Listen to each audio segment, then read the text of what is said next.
Welcome to She Persisted, the Gen Z mental health podcast. I'm your host, Sadie Sutton. Let's get into it.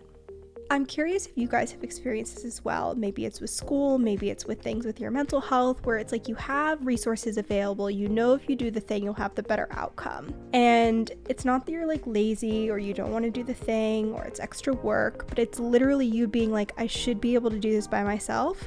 And not only am I accepting that I can't do this by myself, but I'm not going to accept the help because I just should be able to do it alone somehow. Hello, you guys, and welcome back to She Persisted. If this is your first episode, welcome. We're doing a little cozy sit-down solo episode.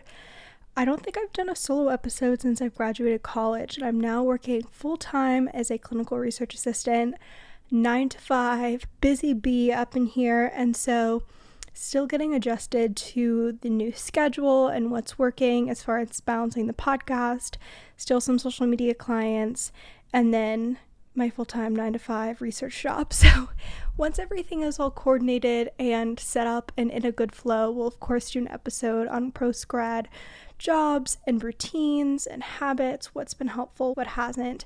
But I wanted to sit down and talk to you guys about something that I noticed in the past couple of weeks that I was curious if you guys had experienced as well. And my hunch is that yes, you guys are also familiar with this. So I wanted to hop on and share kind of how I was working through it, how I was navigating it, and maybe if it's helpful, you guys can implement these tips and tricks and ways of thinking in your own life. So if you know me, I am in a pretty good spot when it comes to my mental health, and I almost said I've been lucky, but I've been really intentional with my mental health, and I put a lot of context and safeguards and habits in place to maintain my mental health. I have really careful boundaries, and I'm really aware of how I'm feeling on a day-to-day basis and try to make shifts really quickly if I'm not feeling well. So I don't want to say I'm lucky because it's definitely something that I've been really intentional about. And I've also been in spots historically with my mental health where it was so not in a good spot, which you guys know, which is why I started the podcast. If this is your first episode, I went to 1.5 years of intensive treatment for severe depression and anxiety. I was like in and out of the hospital, all the things, suicidally depressed. So like we've had a moment. And now my mental health has been really stable for the past 6 years. I'm lucky that I keep saying I'm lucky. I want to know what your guys' thoughts on that. When you're having good mental health, are you like, I'm lucky to feel this way? Because I'm obviously grateful for it. But I also feel like when you say, I'm lucky that, it feels like you haven't taken steps to have that outcome. And I really do feel like I've taken a lot of intentional steps and actionable choices to have good mental health. And I'm really proud of that. Anyways, for the past 6 years, I've been in a better spot. I was really lucky. This was luck to have access to incredible clinicians and have done a lot of therapy and learned so much about how to maintain my mental health, what works for it, what doesn't, have support systems in place that have allowed me to maintain my mental health in addition to like what I'm doing on a day-to-day basis. Anyways, all of this to say that I'll have a depressed day here or there, feel more anxious at certain times, but generally I feel really stable and content and happy with where my mental health is at. But there's one thing, and if you know me, this is not a surprise, is my sleep. My sleep is a struggle, and I've done different sleep studies, and I still don't really totally know what the exact root cause is, but I'm a bad sleeper, and that if I get 8 hours of sleep, it's not like the typical person's 8 hours of sleep. It's not like high quality rest. So I find myself, I could sleep for 16 hours and still feel tired. I could sleep for 12 hours and still nap. Always really hard to get up during the day, tired during the day. And this has been going on for a long time. Still, again, not totally sure what it is, what the reason is, but sleep is an ongoing challenge. And so throughout college, and especially like the past couple of months, as I've had more success with some different things with relation to my sleep, I did CBTI, so I worked with a sleep psychologist to really look a lot at the way I was thinking about sleep and the habits I had around it. and shifting a lot of those things to have better sleep hygiene in addition to what I was already doing. And I found myself on a day-to-day basis on this like internal narrative that I should be able to do this without help. Like I should be able to do this like a normal person. Like people sleep well, people can get up in the morning, people don't have to nap during the day. Like I should be able to have a consistent sleep schedule. I should not have challenges with this. And it was a really interesting way of like shaming the behavior or the symptom or the feeling, whatever you want to label it as, because it wasn't like I was feeling shame. It was just like this like very logical, like most people can do this, so I should be able to also. And you might be like, well, obviously you're shaming yourself there. That's very clearly like a shame-based narrative going through your head. But for some reason, it didn't really clearly come across as like, I'm shaming myself for not being able to have a consistent and regular sleep schedule. And what was really interesting, and I've now noticed that I've done this with other things as well in my life, but it was not only like I should be able to do this thing, but then I also wasn't accepting help or putting benchmarks in place to allow myself to do the thing as maybe I should be able to, if that makes sense. So there were a number of things with respect to my sleep, like going to bed really early, making sure that I was really consistent with my medications, not doing caffeine certain times of the day, doing more caffeine in the morning, being really consistent with CBTI, and really exploring like these thoughts that I was having about sleep and why I was more avoiding the night routine or more resistant to trying these things. All of these support systems or scaffolding that I could put in place to allow me to sleep better, I was not doing because I was like, I should be able to do that without those, despite the fact that if I did those things, I would get the outcome I wanted. And I'm curious if you guys have experienced this as well. Maybe it's with school, maybe it's with things with your mental health, where it's like you have resources available, you know if you do the thing, you'll have the better outcome. And it's not that you're like lazy or you don't want to do the thing or it's extra work, but it's literally you being like, I should be able to do this by myself. And not only am I accepting that I can't do this by myself and accepting the help, but I'm not going to accept the help because I just should be able to do it alone somehow. And I felt like I caused myself a lot more like stress and ineffectiveness, and I like literally lost sleep over it because I didn't want to like accept these resources or help because I felt like I should be able to do the thing without support. And when I kind of had that realization, I was like, oh my gosh, like that train of thought doesn't remotely track that I can't do the thing like a quote unquote normal person can. And then I also will not accept the help to allow me to get on the quote-unquote normal person outcome, and I'll just struggle and not do the thing and be more distressed because I like deserve that, and it just didn't make sense. And so once I realized that that was how I was approaching the like lots of additional supplemental ways of scaffolding my sleep, and this could apply to anything, it was easier for me to accept help and again really focus on that outcome of like, okay, my goal here is to get better sleep. My goal here is to wake up at this time every day. And yes, I might need more support and more scaffolding to get that outcome. And not using those resources and support is not only going to not make me get to the outcome, but I'm going to feel worse about it and I'm going to dig myself a deeper hole. And so that was really helpful for me to think and sit with and unpack and like do some radical acceptance around like, okay, at this point in my life, if I want this outcome of sleeping better, being able to wake up in the morning without feeling so exhausted and sleep deprived, have a consistent schedule, I have to stop getting mad at myself for not being able to do this the way that other people are and accept help. Otherwise, I'm not getting the outcome and I feel bad about it, if that makes sense. So I find it really helpful to understand like what shame is as an intellectual concept. I'm an intellectualizer, can you tell by how this episode has gone so far? And then I'm better able to recognize it and interact with it differently. Because I was doing this for like weeks and months, if not years, without realizing like, oh my gosh, I'm shaming myself and not doing this behavior because I'm ashamed of needing support. So in DBT, or dialectical behavioral therapy, the way that we think about emotions is that they either fit the facts, like they're justified in a given context, or they don't fit the facts. So like, is it a proportionate response? Does it make sense to feel this way? Emotions are always valid. So we don't ever say, I shouldn't feel this way, because that would be shaming ourselves. We don't say, this is bad to feel this way, it's wrong, it's blah, blah, blah, blah, blah.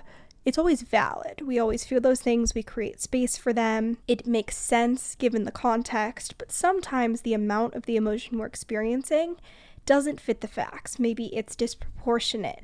Maybe it's not justified. Maybe it's being overanalyzed, etc. And that's when we work to change the emotion. And so shame fits the facts when you're going to be rejected by a person or a group that you care about if your personal characteristics or behavior are made public. I'm doing this podcast episode right now about how I was not doing well with my sleep, so my shaming really didn't fit the facts. Would people maybe be like, wow, that's really unfortunate that you're 22 years old and you don't have a normal sleep schedule?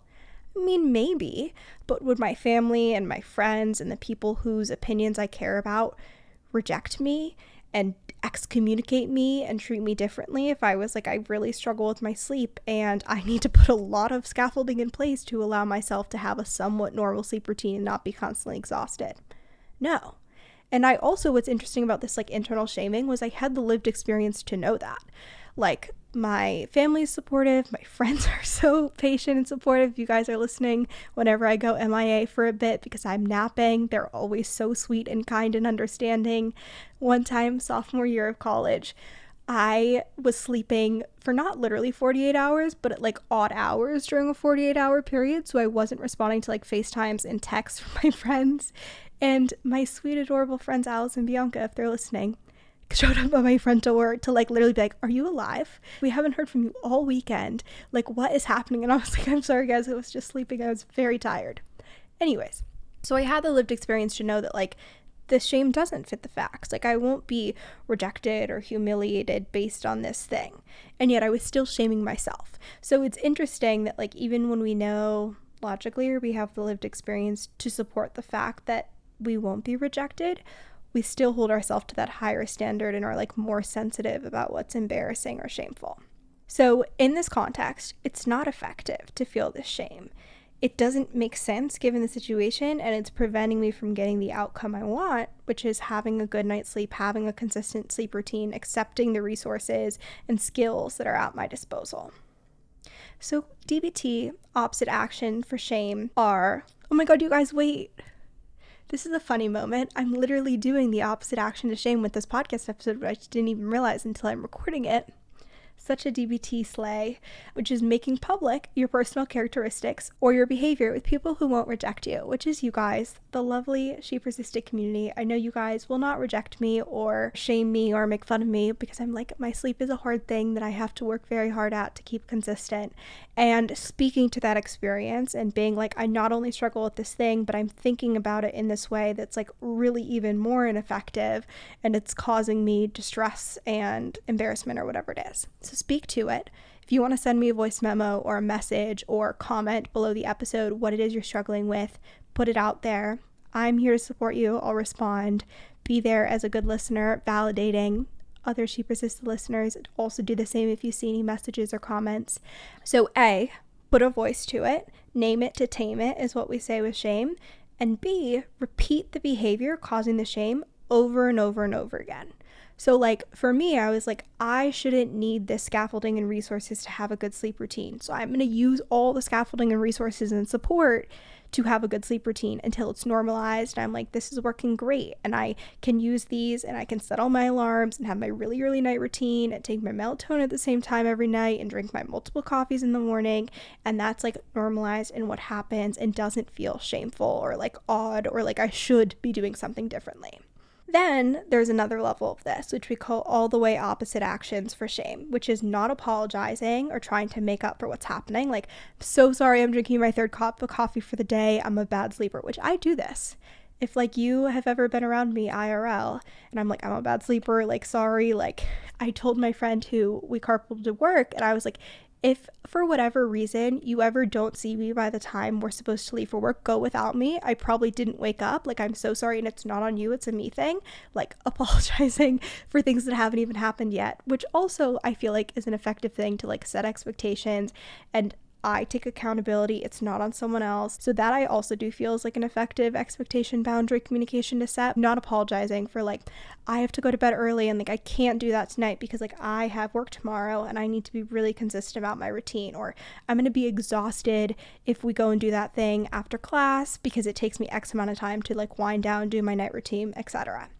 And then the last one, which I'm not doing at all, curled up, sitting in my bed comfortably for this episode, but changing your body posture. So fake it till you make it, looking proud, competent, lifting your head, body language that maintains eye contact. You are acting in like a competent, proud, intentional way with this behavior because you shouldn't be ashamed of it. Your body language shouldn't be embarrassed or shameful because this isn't a shame-inducing situation. Remember, it doesn't fit the facts. We're changing that emotions because it's unjustified and ineffective.